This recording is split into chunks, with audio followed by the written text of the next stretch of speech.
Welcome to Suman TV. నేను మీ నవీన్. ప్రస్తుతం నేను కేపీహెచ్బిలోని ట్రీట్మెంట్ రేంజ్ హాస్పిటల్లో ఉన్నాను. మనతో ఉన్నారు ప్రముఖ psycho sexologist doctor Sunil Kumar Reddy garu. Hi sir, నమస్తే అండి. నమస్కారం. సార్, ఒకప్పుడు పెళ్ళైన తర్వాత పిల్లలు పుట్టారంటే ఓకే, ఇడు మగాడ్రా బుజ్జి అనేవాళ్ళు. కానీ ఇప్పుడు ఏంటంటే పెళ్ళయి పిల్లలు పుట్టిన తర్వాత కొన్ని రోజులకి, అంటే కొన్ని సంవత్సరాలకి, 35, అతనికి 35 సంవత్సరాలు, 40 సంవత్సరాలు వచ్చిన తర్వాత అంగస్తంభన సమస్యలు వస్తూ ఉన్నాయి. సో ఇప్పుడు పిల్లలు వచ్చారు, పిల్లలు పెరిగి పెద్ద అయిపోతూ ఉంటారు, వీళ్ళకి మాత్రం ప్రాబ్లమ్స్ వస్తూ ఉంటాయి. సో ఏంటి, ఎందుకు ఈ 40 ఇయర్స్ ఆ ఏజ్లోనే ఎక్కువ అంగస్తంభన సమస్యలు వస్తూ ఉన్నాయి? దీనికి సొల్యూషన్ ఏంటి సార్? సో ఇప్పుడు మీరు అన్న ప్రశ్నలకి ఏంటి అంటే 40 అబోవ్ ఏజ్ వాళ్ళకి ఎరెక్టైల్ డిస్ఫంక్షన్ వస్తున్నాయని. మీరు అన్నట్టు ఫ్యామిలీ కంప్లీట్ అవుతుంది, అంటే పిల్లలు పుడతారు, వాళ్ళకి మంచి ఏజ్ ఉంటుంది, వాళ్ళ లైఫ్ని లీడ్ చేస్తుంటారు. కపుల్ ఏంటి అంటే శృంగారం పరంగా దూరంగా ఉంటారు. సో అప్పుడు ఆలోచిస్తే ఏంటి అంటే ఈ సెక్షువల్ డిస్ఫంక్షన్స్ వల్ల వాళ్ళు దూరంగా ఉంటారు. ఈ అంగస్తంభన లోపాలు ముఖ్యంగా 60% ఆఫ్ ద మేలు ఈ 40 ఇయర్స్ తర్వాత ఈ అంగస్తంభన లోపాలతో బాధపడుతూ ఉంటారు. సో వీళ్ళకి ఎరెక్టైల్ డిస్ఫంక్షన్ వల్ల సెక్షువల్ యాక్ట్ చేయాలనుకున్న కోరిక ఉన్నా, ఇద్దరిలో కపుల్లో కోరిక ఉన్నా కానీ వాళ్ళు ముందుకు వెళ్ళలేరు. సో ఎందుకు వస్తాయి అంటే చాలా కారణాలు ఉంటాయి. ఒకటి ఫిజికల్. ఈ ఫిజికల్గా ఏంటంటే 40 ఇయర్స్ తర్వాత డయాబెటీస్ డయాగ్నోస్ కావటం కానీ, హైపర్ టెన్షన్ డయాగ్నోస్ కావటం కానీ, ఫిజికల్ కోమార్బిడిటీస్ అంటాం, అంటే శారీరక ఇబ్బందుల వల్ల వాళ్ళు ఎరెక్టైల్ డిస్ఫంక్షన్ రావచ్చు. ఓకే. ఇంకొకటి మెంటల్ హెల్త్. ఈ మెంటల్ హెల్త్ ఏంటి అంటే ఉద్యోగంలో అతను స్ట్రెస్లో ఉండిపోయి ఇన్ని రోజులు ఫ్యామిలీతో చేసుకోవాల్సిన అన్ని కంప్లీట్ చేసుకుంటూ యాంగ్జైటీ కానీ, డిప్రెషన్ కానీ, వాటి వల్ల ఈ మెంటల్ హెల్త్ ఇష్యూస్, ఈ రెండింటి వల్ల కూడా అతనికి అంగస్తంభన లోపాలు అనేవి రావచ్చు. అంటే దీని ట్రీట్మెంట్ ఏంటి? ఇప్పుడు ఈ ప్రాబ్లం వచ్చిన వెంటనే ఎవరిని కన్సల్ట్ అవ్వరు. అంటే ఇప్పుడు కాబట్టి మీలాంటి వాళ్ళు మీడియా ముఖంగా వస్తూ ఉన్నారు, మేము అడుగుతా ఉన్నాం. ఒకప్పుడు దీని గురించి మాట్లాడాలంటేనే అరే ఏంద్రా ఇలాంటి వీడియోలు చేస్తున్నారు అనే విధంగా ఉండేది. ఇప్పుడు ఒక సెక్స్ ఎడ్యుకేషన్ అనేది అవసరం అయింది. సో వయాగ్రా వరకు వెళ్ళిపోతూ ఉంటారు ఇట్లాంటి వాళ్ళు. వాళ్ళంతకు వాళ్ళు 40 దాటిన తర్వాత ఇదే అయింది, సాటిస్ఫై చేయలేదు అన్నప్పుడు వయాగ్రాకి వెళ్ళిపోతారు.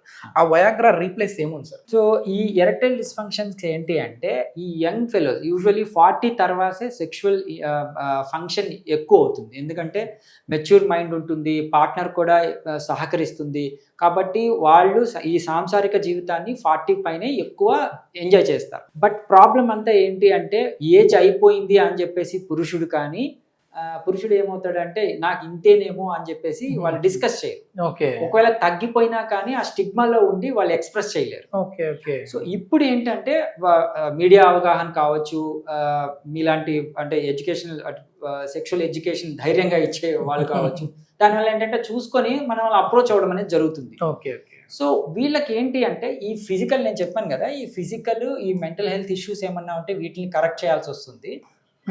మెయిన్ గా ఈ రెండింటి వల్ల ఎరెక్టైల్ డిస్ఫంక్షన్ అంటే బ్లడ్ సప్లై అనేది తగ్గుతుంది. ఈ బ్లడ్ సప్లైని ఇంప్రూవ్ చేయడం వల్ల ఎరెక్టైల్ డిస్ఫంక్షన్ ని కరెక్ట్ చేయొచ్చు. అంటే అది పెనిస్కి వచ్చే బ్లడ్ సప్లై లేదంటే టోటల్ బాడీ? లేదు, టోటల్ బాడీకి బానే ఉంటుంది. అంటే ఎరెక్టైల్ డిస్ఫంక్షన్ మనకు పెన్నిస్ కి బ్లడ్ సప్లై తగ్గడం వల్ల వస్తుంది. కాబట్టి మనం దీనికి షాక్ వేవ్ థెరపీ ఇవ్వడం అనేది జరుగుతుంది. మన దీన్ని ఎక్స్ట్రా కార్పోరియల్ లో ఇంటెన్సిటీ షాక్ వేవ్ థెరపీ అంటాము.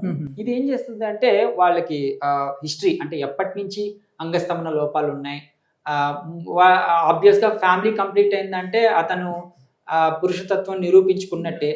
బట్ స్టిల్ ఇప్పుడు అంగస్తంభన మధ్యలో వచ్చింది కాబట్టి ఇది ఈజీగా మనం తీసేయచ్చు.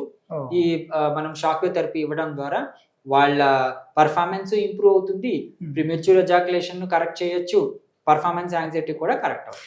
ఈ వీడియో చూసే వాళ్ళు భయపడుతూ ఉంటారు, షాక్ వేవ్ అంటున్నారు కదా సార్, ఏంటి అంగానికి షాక్ పెడతారా అనేసి. షాక్ వేవ్ అంటే ఏంటంటే? ఈ షాక్ వేవ్ థెరపీ అంటే ఏంటి అంటే ఈ షాక్ అనేది బేసిక్ గా ఈ పేరులోనే భయం ఉంది సార్. అవును, ఈ ఎలక్ట్రిక్ షాక్ అనుకుంటాము. ఇది ఏసీ కరెంట్ కానీ డీసీ కరెంట్ కానీ ఎట్లాంటి ఎలక్ట్రికల్ స్టిమ్యులేషన్ కాదండి. ఇది బేసికలీ న్యూమాటిక్ స్టిమ్యులేషన్. అంటే మనం ఏం చేస్తామంటే సౌండ్ వేవ్స్తో చెడతాం. ఇది అకౌస్టిక్ వేవ్స్ అంటాం. అకౌస్టిక్ వేవ్స్ డివైస్ ఉంటుంది, ఆ డివైస్లో ఒక బుల్లెట్ ఏం చేస్తుందంటే లోపల సౌండ్స్ని క్రియేట్ చేస్తుంది.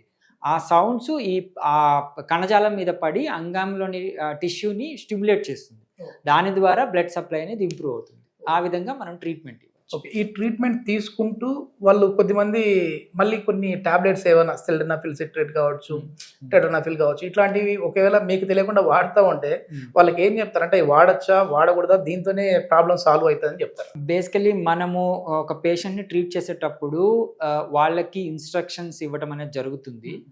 ఒకవేళ really they are need of that kind of medication అంటే దానికి గల జాగ్రత్తలు చెప్పి మరి మనము పెడతాం. వేరేవి మీరు ఇస్తారు? మనం సప్లిమెంట్స్ పెడతాం. ఓకే, ఇది ఎన్ని రోజుల్లో వాళ్ళు మళ్ళీ నార్మల్గా అవుతారండి? అంటే ఎక్కువసేపు చేయాలని, పర్ఫార్మెన్స్ చేయాలనుకునే వాళ్ళు? అంటే ఫస్ట్ పర్ఫార్మెన్స్ యాక్ట్ బాగా ఉండి తర్వాత తగ్గిన వాళ్ళు ఈజీగా రికవర్ అయిపోతారు. కానీ మీరు అడిగిన టైమింగ్ ఇంక్రీజు ఇవంతా ఏంటంటే పర్సన్ని బట్టి ఇంప్రూవ్ అవుతుంది. అందరికీ ఒకేలాగే ఇంప్రూవ్ అవుతుందని చెప్పలేము. బట్ వాళ్ళు వాళ్ళ పార్ట్నరు సాటిస్ఫై అయ్యేటట్టు మాత్రం ఇది ఇంప్రవైజ్ చేస్తుంది. ఈ ట్రీట్మెంట్ ఎన్ని రోజులు తీసుకోవాలి సార్? ఈ ట్రీట్మెంట్ వాళ్ళ డిజార్డర్ మైల్డా, మోడరేటా, సివియర్ని బట్టి ఎరెక్టైల్ డిస్ఫంక్షన్ ఉందా, ప్రిమెచ్యూర్ కూడా ఉందా, లేకపోతే వాళ్ళకి పర్ఫార్మెన్స్ యాంగ్జైటీ మాత్రమే ఉందా, దాన్ని బట్టి వాళ్ళ ట్రీట్మెంట్ లెంత్ ఇవంతా డిసైడ్ అవుతుంది. ఈ సమస్యలు 40 తర్వాత అబ్బాయిలకి ఎందుకు వస్తూ ఉన్నాయి సార్? సో అంటే సెక్సువల్ కోరికలు తగ్గడం అనేది వాళ్ళలో అమ్మాయిలు కూడా ఉంటుంది, లేదంటే వీళ్ళకే ఉంటుంది? లేదండి, యూజువల్లీ ఫిమేల్ కూడా పాపం ఇట్లాంటి అట్లాంటితో ఇబ్బంది పడుతుంటారు. వాళ్ళకి ముఖ్యంగా మెంటల్ హెల్త్ కి సంబంధించి ఇబ్బందులు ఉంటాయి అండ్ ఫిజికల్ కూడా. బట్ అబ్బాయిలు ఏంటంటే ఈ స్ట్రెస్ఫుల్ వీళ్ళు యాక్టివ్ పార్ట్నర్ కదా. యాక్చువల్లీ సెక్స్ లో ఏంటి అంటే ఫిమేల్ వచ్చేసి passive partner, male active partner కాబట్టి వీళ్ళ లోపాలు ఈజీగా మనకు కనబడతాయి. మేల్లో అంటే అంగం స్తంభించాలి కాబట్టి. సో వాళ్ళకి పాసివ్ గా అంటే నాకు డిజైర్ లేదు, ఇష్టం లేదు అని ఈజీగా చెప్పటమే.